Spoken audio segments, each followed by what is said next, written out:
নমস্কার বন্ধুরা, আমি বিভাস আর আপনারা দেখছেন বিভাস ব্লগস।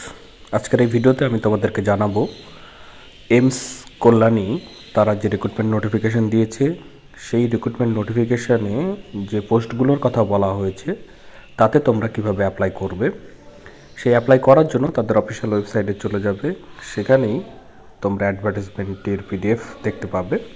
সেখানে ক্লিক করলে একটি পিডিএফ ডাউনলোড হয়ে যাবে। এই পিডিএফটি যখন তোমরা ওপেন করবে এইভাবে দেখতে পাবে। এখানে তিন ধরনের পোস্টের কথা উল্লেখ করেছে। একটি পোস্ট প্রজেক্ট রিসার্চ সায়েন্টিস্ট 1 যেটা মেডিকেল, এবং প্রজেক্ট টেকনিক্যাল সাপোর্ট 2 আর ডাটা এন্ট্রি অপারেটর। এই তিন ধরনের পোস্টেই একটা একটা করে সিট আছে। আর যেহেতু এটি প্রজেক্ট ওরিয়েন্টেড এই পোস্টগুলো, তাই এর যে টাইম পিরিয়ড সেটারও উল্লেখ এখানে করে দেওয়া আছে। তো এখানে 36 মাসের জন্য তোমাদের এই তিন ধরনের পোস্টে নিযুক্তি হবে। তো যারা যে পোস্টে এলিজিবল আছো, যে কোয়ালিফিকেশনের কথা এখানে বলা হয়েছে, সেই অনুযায়ী তোমরা দেখে সেই পোস্টে আবেদন করতে পারো। এখানে যে স্যালারির কথা বলা হয়েছে, সেই স্যালারির মধ্যে প্রজেক্ট রিসার্চ সায়েন্টিস্ট 1-এ 67,000 প্লাস 30% এইচআরএ প্লাস 5% ইনক্রিমেন্ট হবে। এছাড়াও যদি তোমরা প্রজেক্ট টেকনিক্যাল সাপোর্ট 2-তে যদি তোমরা স্যালারি দেখো, সেখানে 20,000 টাকা করে প্লাস 30% এইচআরএ দেওয়ার কথা এখানে বলা হয়েছে স্যালারি আকারে। তো এখানে আপার এজ লিমিটেরও উল্লেখ করা আছে, 30 বছরের কথা এখানে বলা হয়েছে। তাহলেই তোমরা আবেদন করতে পারবে। যে প্রজেক্টের অধীনে এই তিন ধরনের পোস্ট, সেই প্রজেক্টের যে প্রিন্সিপাল ইনভেস্টিগেটর সেটা doctor Farhad Ahmed, associate professor, department of community medicine and family medicine.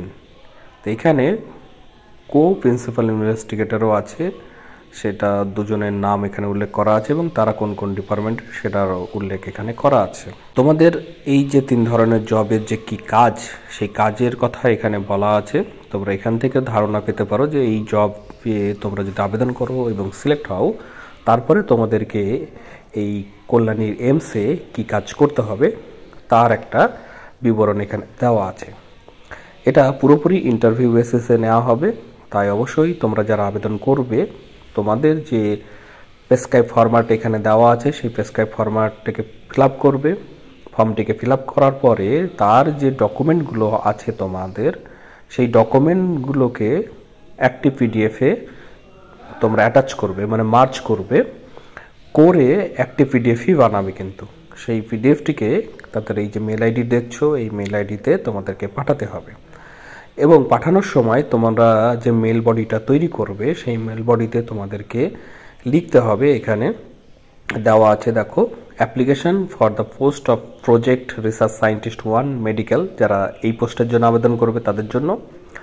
আর যারা প্রজেক্ট টেকনিক্যাল সাপোর্ট 2 এটা লিখবে, আর না হলে যারা ডেটা এন্ট্রি অপারেটরে লিখবে, তারা application for the post of data entry operator এইভাবেই কিন্তু উল্লেখ করে দিতে হবে। তাহলেই তোমাদের মেলগুলোকে তারা সেপারেটভাবে আলাদা করে করে একটা শর্টলিস্ট করবে, যেটা ইন্টারভিউয়ে তাদের ডাকতে সুবিধা হবে। তো তোমাদের যে আবেদনের ডেট এখানে রেখেছে 15/6/2025, মানে 15ই জুন তোমরা আবেদন লাস্ট করতে পারবে। আবেদনটি তারা 15 তারিখ পর্যন্তই কিন্তু রিসিভ করবে, সেটা তারা বলে দিয়েছে। তো অবশ্যই 15 তারিখের মধ্যেই তোমাদের আবেদনটি করতে হবে। তারা লিস্ট পরবর্তীতে শর্ট লিস্ট আকারে পাবলিশ করবে এই ওয়েবসাইটে, যে ওয়েবসাইট থেকে তোমাদেরকে এই নোটিফিকেশনটি ডাউনলোড করে দেখিয়েছি। সেখানে তোমরা অবশ্যই ফলো করবে সেটাকে। আর তোমরা যারা আমার চ্যানেলটিকে ফলো করো বা আমার চ্যানেলে সাবস্ক্রাইব করে আছো, এরকম ভিডিও আকারে আমি জানিয়ে দেবো। বা আমার টেলিগ্রাম চ্যানেলে তোমরা এই যে অ্যাপ্লিকেশন করার যে ফরম্যাট বা ফর্ম, সেটা তোমরা পেয়ে যাবে। অলরেডি আমি দিয়ে দিয়েছি, তোমরা সেখানে গিয়ে এই ফর্মটিকে ডাউনলোড করে নেবে। আমি তোমাদের সুবিধার্থে দেখিয়ে দিচ্ছি। এই ফর্মটি তোমরা টেলিগ্রাম চ্যানেলে পেয়ে যাবে, সেখান থেকে ডাউনলোড করে এইটাকে ফিল আপ করবে। করার পরে এর সঙ্গে যে ডকুমেন্টগুলো আছে তোমাদের, সেই ডকুমেন্টগুলোকে একটা পিডিএফ বানিয়ে নেবে ফর্মটি সমেত, তবেই কিন্তু পাঠাবে। এখানে কিছু টার্মস অ্যান্ড কন্ডিশন দেওয়া আছে, সেই টার্মস অ্যান্ড কন্ডিশনটিকে তোমরা পড়ে নেবে। যদি কোথাও বুঝতে অসুবিধা হয় তাহলে অবশ্যই কমেন্ট বক্স খোলা আছে, তোমরা কমেন্ট বক্সে কমেন্ট করে আমাকে জানাতে পারো। আমি সেখানে তোমাদেরকে এই বিষয়ে আরও তথ্য দিয়ে সাহায্য করব। তো বন্ধুরা, এই ভিডিওতে তাহলে এটুকুই। তোমাদের সঙ্গে দেখা হচ্ছে পরের ভিডিওতে। ধন্যবাদ।